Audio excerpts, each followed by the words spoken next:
beloved Boss Mike Cervera.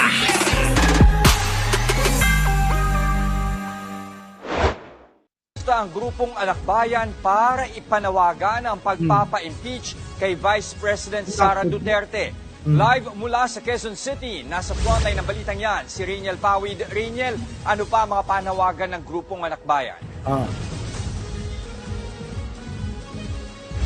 Sir, malinaw nga ang panawagan ng grupo ng mga kabataan na nagpoprotesta ngayon rito. Kailangan na raw ng hustisya ng bansa dahil sa nangyayaring girian sa pagitan ng Pangulo at ikalawang Pangulo.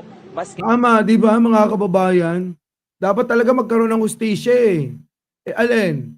Yung pagnanakaw sa kapal ng bayan. Kailangan na rin daw tutukan ang pagpapalago sa ating ekonomiya. Correct. Dapat dyan talaga nakatuon yung ating pagkain, yung ating kalusugan, at yung ating edukasyon. Yung po dapat ang tutukan dyan eh. Kaya nga lang mga kababayan, hindi makatutok ang gobyerno. Bakit? Kasi maraming nanggugulo. Ang gugulo na itong mga Duterte at mga DDS na mga bobo. Pero ninyo nakatutok lang sila sa gusto, away lang ng away. Ang dami nilang mga binanta, wala naman nangyari. Ano po mga kababayan? O dahil nga dyan mamaya, naku, yung mga kababayan, makakaligtas kaya si Digong sa firing squad? Sama na natin si Sara. Tuloy. Back to back ang pangangalampag na ginawa ng progresibong grupo na... Ayan mga kababayan, impeach Sara Duterte. Putik na yan. Payag ba kayo? Payag ba kayo? Parang ganito lang yan eh. Wait lang Parang ganito lang yan. Sabi rito. Pasok. Piatos, Mary Grace Piatos, ikaw ang pumumilma, laking halaga. Mary Grace Piatos, Mary Grace Piatos, paano to, balik mo pera ko. Balik nyo pera namin. Mary Grace Piatos. Kaya eto, impeach ka ngayon. Quezon City ngayong hapon. Una sa kanilang listahan ang impeachment case laban kay Vice President Sara Duterte. Naku, Diyos ko, oo. Nadadamay tuloy si Pangulo. Nadadamay tuloy si Pangulo eh. Tuloy. Hindi raw makatarungan ang umano'y maanumanya at nawawalang confidential funds ng Office of the Vice President. Correct. Noong isang linggo, kabilang ang Anak Bayan sa naghain ng impeachment case laban kay VP Sara. Panahon na rin daw para suportahan ang pagpapakulong sa ama ni VP Sara na si dating Pangulong Rodrigo Duterte. Ako. Hindi raw dapat kalimutan ang madugong war on drugs na kumitil sa ilang inosenteng Pilipino. Siyempre mga kababayan, di po pwedeng ganun. Nakalimutan na lang yun. Basta-basta. Payag ba kayo? Kalimutan na lang? Yung mga nananawagan ng hustisya. Wala nang hustisya yung mga yon. Yung mga matatanda na pinatay yung mga anak nila. Wala na. Okay lang yon. Di pwedeng ganun mga kababayan. Kaya nga mga kababayan, puntahan na natin yung ating talakayan. Nako, Diyos ko, kabahan na kayo. Kaso. Na ang panukalang batas na layong ibalik ang parusang kamatayan sa bansa. Sa House Bill 10910, nakasaad na papatawan ng parusang kamatayan sa pamamagitan ng firing squad ang mga opisyal ng gobyerno na makakatulang guilty o nagkasala sa kasong plunder, murder, illegal drugs, at iba pang karumal-dumal na krimen. Pinakyaw ni Digong. Mga kababayan, pinakyaw ni Digong. Yung mga dahilan na itong ginagawang batas, mga kababayan, aabutan kaya? Pinakyaw ni Digong eh. At saka ni Sara. Ano sabi rito? Pakinggan nyo Pakinggan nyo mga kababayan. Kanya lahat yun. Walang mintis eh. Walang mintis eh. Kay Digong lahat yan. Nakasaad na papatawan ng parusang kamatayan Ang alin? sa pamamagitan ng firing squad ang mga opisyal ng gobyerno. Nako, ang mga opisyal ng gobyerno, na na makakatulang guilty o nagkasala sa kasong plunder, Ko, magnanakaw. Sino? Si Sarah. Sino pa? Ano pa? Ano pa? Murder. Mardet ako. Digong. Ikaw na ikaw yung tinutukoy. Naloko na. Ah, si Digong ang tinutukoy eh. Plunder, murder. Ano pa? Ano pa? Illegal drugs. At Ako, si Digong uli. Puta, lahat kay Digong to ah. Ano ba ito? Oy, sana tuloy nyo yan ah. Oo, excited na kami. Pero ninyo mga kababayan, parang si Digong lahat yung tinukoy. Murder, ano ba? Plunder. Ha? Tapos ano? Drugs. Ano yung isa? Nakalimutan ko bigla. Ano yung isa? murder. Illegal drugs. At Illegal drugs. Murder. Plunder. Putik na yan, Kay Digong lahat yun. at iba pang karumal-dumal na krimen. Nako, ibang karumal-dumal GK. Paano yun? Di ba, mga kababayan? Puta. Ball Connect, pag-like mo nga yung mga yan. Pag-like mo. Grabe, sinakop ni Digong. Ni Sarah. Dali rin si Sarah dyan. Nako. Uy, ituloy nyo yan. Madaliin nyo na sa lalong madaling panahon para abutan pa niya. Ang problema dyan, mga kababayan Ang problema ni Digong dyan, baka mauna pa to. Maunahan pa yung ICC. Digong! Mamili ka. Sabi mo, gusto mo na mamamatay sa kamay ng mga Pilipino, di ba? Baka eto na yon. Hinakot yung award ni Digong at saka ni Sarah. Oy, nako. Sige, tuloy. Bakit?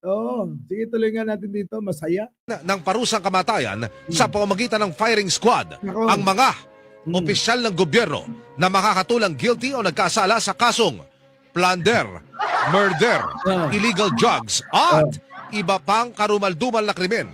Sa pamamagitan naman ng lethal injection ang parusang kamatayan sa ibang kriminal na nagkasala ng katulad na krimen.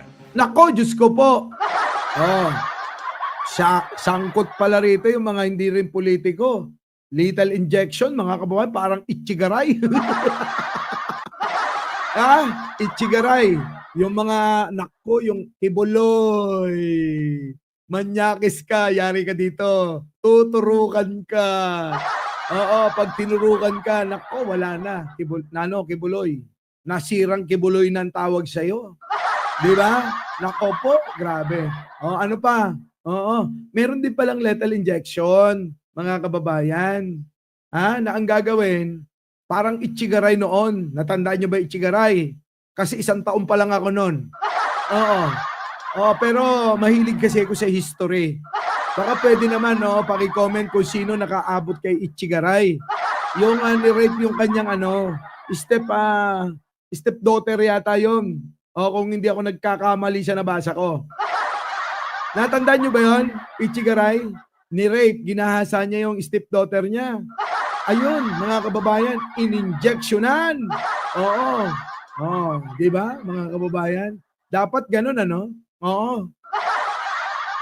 Kaya magpapakabait na ako. Hoy, magpakabait na kayo. Yung mga dyan yung mga malaki buloy ang datingan. Papakabait na ako. Nangangako ako, magpapakabait na ako mula ngayon. Baka maabutan. Maabutan tayo Ano pa? Ano sabi dito? Murder, illegal drugs at iba pang karumal-dumal na krimen. Sa pamamagitan naman ng lethal injection ang Sa pamamagitan naman ng lethal injection, ano naman ang mga bibitayin diyan? Sino naman ang pupwede pasok diyan? Lethal injection daw. Sa pamamagitan ng ang karumal-dumal na krimen.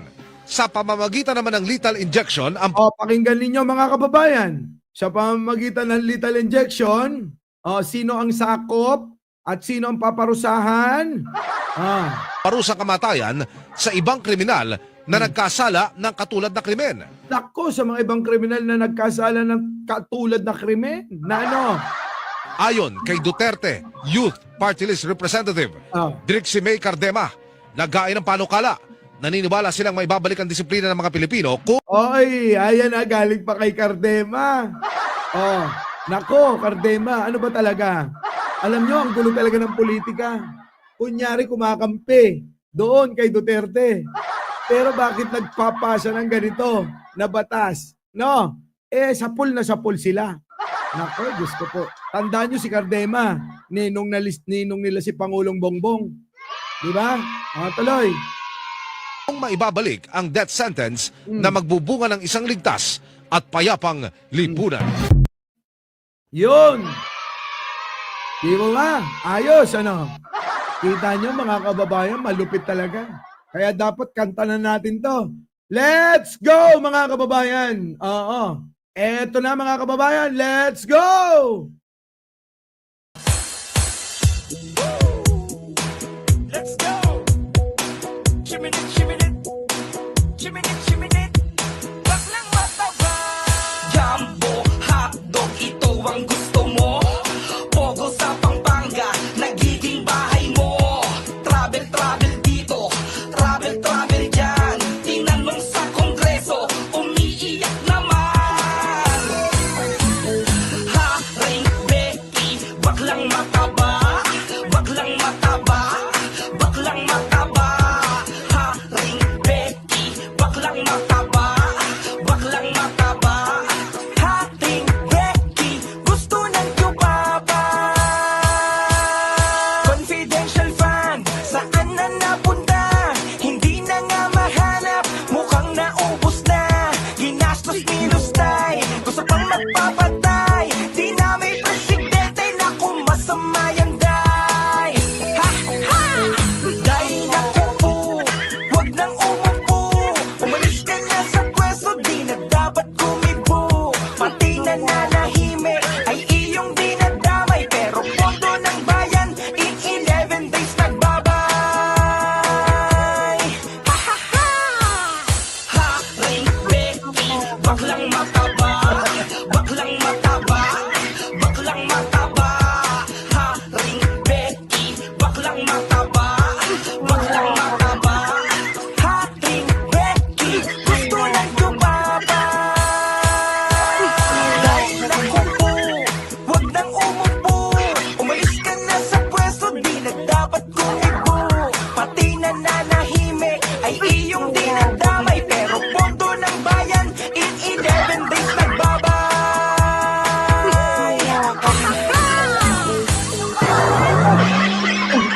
Parang matagal natin yung pagsasawaan. Our beloved Boss Mike, Boss Mike.